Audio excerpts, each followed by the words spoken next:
गुरु पूर्णिमा 23 जुलाई को मनाई जाएगी। अब गुरु पूर्णिमा का महत्व क्या है और क्यों मनाई जाती है गुरु पूर्णिमा, वेद व्यास जी का क्या रोल है गुरु पूर्णिमा के तहत, इन्हीं सभी सवालों को लेकर के हमारे संवाददाता विनोद शर्मा ने बात की आचार्य शास्त्री जी से। क्या कहा, आइए देखते हैं इसी बातचीत के कुछ अंश। हर साल आषाढ़ मास की पूर्णिमा तिथि को गुरु पूर्णिमा के तौर पर मनाया जाता है।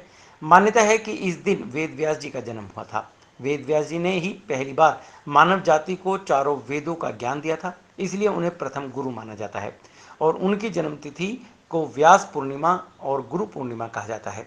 इस बार गुरु पूर्णिमा 23 तारीख को आ रही है, लेकिन कुछ लोगों का मानना है कि गुरु पूर्णिमा 24 तारीख की है। आखिर गुरु पूर्णिमा क्यों मनाई जाती है, इसका क्या महत्व है, इस बारे में गुरु पूर्णिमा कौन सी तारीख इस माह में आएगी, ये सभी बातों को जानने के लिए हमने चंडीगढ़ के मशहूर आचार्य पंडित रोहित कुमार से बात की। उनके पास पहुंचे। उन्होंने बताया कि गुरु पूर्णिमा क्यों मनाई जाती है, इसका महत्व क्या है, इस बार गुरु पूर्णिमा किस दिन आ रही है, इन सभी प्रश्नों का उन्होंने विस्तार से जवाब दिया। आइए देखते हैं क्या कहा आचार्य रोहित कुमार ने हमारे संवाददाता विनोद शर्मा से। हमारे भारतवर्ष में गुरुओं को भगवान का दर्जा दिया जाता है। इस बार गुरु पूर्णिमा 23 तारीख को आ रही है, लेकिन कुछ लोगों का कहना है कि गुरु पूर्णिमा 24 को है। ये जानने के लिए हम चंडीगढ़ के प्रसिद्ध आचार्य रोहित कुमार जी के पास आए हैं कि आखिर गुरु पूर्णिमा कब है और इसका महत्व क्या है। बात करते हैं आचार्य पंडित रोहित कुमार जी से। नमस्कार, आपके चैनल के माध्यम से सभी देखने वाले और समस्त भारतवासियों को गुरु पूर्णिमा की हार्दिक शुभकामनाएं। सबसे प्रथम गुरु पूर्णिमा का जो उपलक्ष्य है, जो ये पर्व है, ये अत्यधिक पवित्र है। इसमें सबसे पहले हमारी बात ये कही गई है कि गुरु गूंगे गुरु बांवरे, गुरु के रहिए दास, गुरु जो भेजे नरक को स्वर्ग की रखिए आस। तो गुरु पूर्णिमा का जो पर्व है, ये आषाढ़ मास की पूर्णिमा पर मनाया जाता है। इस दिन महाभारत के रचयिता व्यास जी का जो है वो जन्म हुआ था और इसके अंदर जो व्यास जी ने हमारे वेदों को 4 हिस्सों में विभक्त किया था, जिनके नाम जो हैं वो सर्वविदित हैं। सामवेद, यजुर्वेद, अथर्ववेद और सामवेद।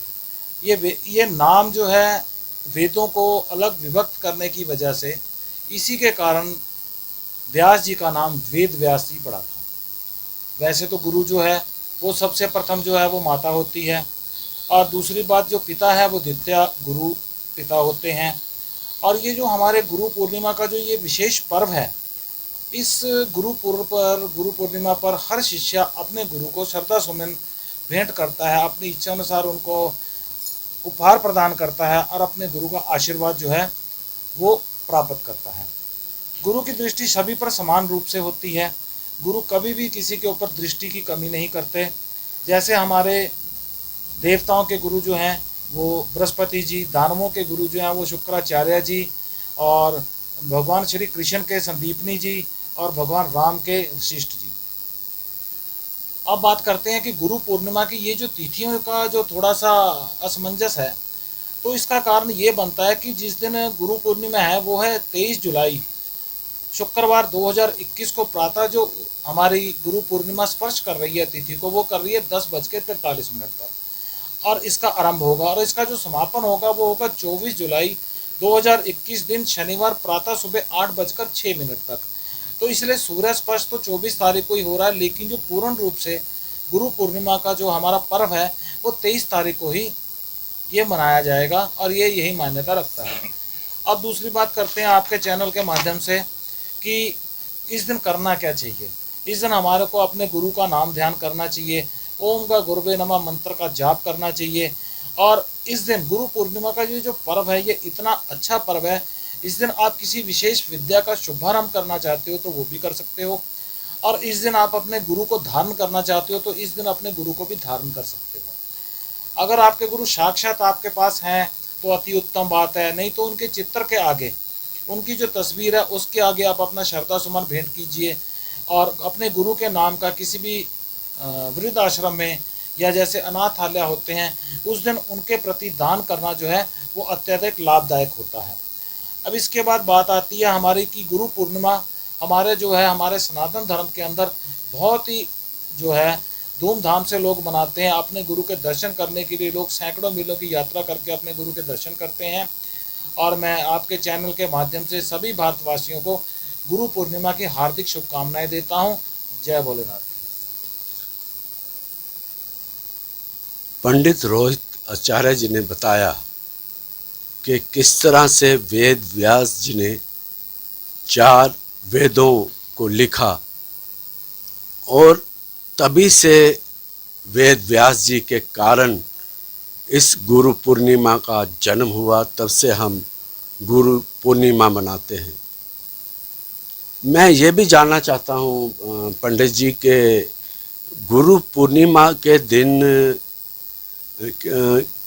किस चीज़ का मंत्र हमें करना चाहिए और किस तरह से इसकी पूजा करनी चाहिए, क्योंकि आजकल लोगों को ये पता नहीं है कि हमें पूजा किस ढंग से करनी चाहिए, कैसे करनी चाहिए।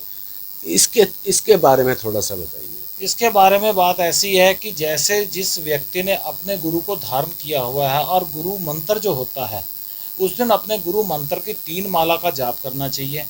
पूर्णिमा है उस दिन, गुरु पूर्णिमा है तो चंद्रमा जो है वो संपूर्ण उदय होता है उस दिन प्लास के जो पत्ते होते हैं, जैसे जो प्लास के पत्ते होते हैं तो प्लास के पत्ते जो होते हैं वो पत्ते चंद्रमा को भेंट करने चाहिए।